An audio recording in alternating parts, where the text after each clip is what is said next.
naman ni Senator Leila de Lima si Justice Secretary Vitaliano Aguirre na ipa-freeze ang bank accounts na umunoy ginamit niya upang makakuha ng pera mula sa operasyon ng ilegal na droga. Ito ang balita ni Joyce Balancho.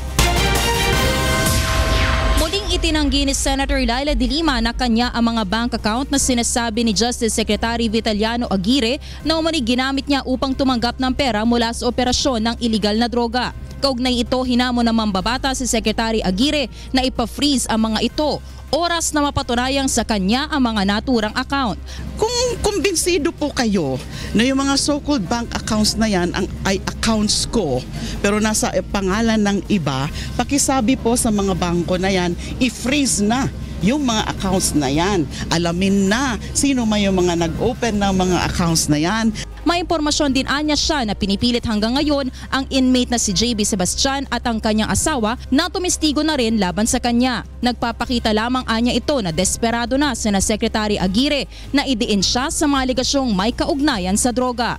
I've been getting A1 information about that na I think even yung asawa ni Mr. Sebastian pinipilit na siya, kinukonvince na siya na mag-testify ka na rin. Kasi ikaw na ang naiipit.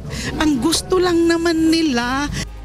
Sa huli ay nanawagan si Senator Leila de Lima sa mga advisor ng Pangulo na payuhan na lang itong mag-focus sa mga bagay na makaaangat sa imahe ng bansa kaysa sa mga isyong nakasisira dito.